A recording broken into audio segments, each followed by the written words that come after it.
Soybean এইভাবে রান্না করে না থাকলে একবারটি এরকমভাবে ট্রাই করে দেখুন, পরের বার থেকে এরকমভাবে খেতে ইচ্ছে করবে।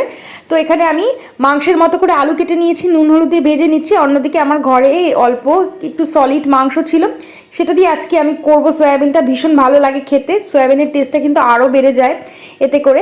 আমি এখানে অল্প তেলের মধ্যে সয়াবিনটা ভেজে নিয়েছি, এরপর তেলের মধ্যে গোটা গরম মশলা ফোড়ন দিয়ে পেঁয়াজটাকে ভালো করে ভেজে নিয়ে আদা আর রসুন দিয়ে ভালো করে মশলা কষিয়ে নিয়ে এরপর দিলাম নুন, এরপর দিয়েছি টমেটো দিয়ে ভালো করে আরও কিছুক্ষণ কষিয়ে নেব। এরপর দিলাম লঙ্কার গুঁড়ো দিয়ে আবারও কিছুক্ষণ ভালো করে কষিয়ে নেব, গ্যাসের ফ্লেমটা কমিয়ে দিয়ে এরপর সামান্য একটু জল দিয়ে দিলাম। এরপর ওপর থেকে দিয়েছি ধনের গুঁড়ো। এরপর আমি চিকেনটা দিয়ে দেবো, চিকেনের সাথে ভালো করে মশলা কিছুক্ষণ কষিয়ে নিয়ে এরপর দিয়ে দিলাম আলু।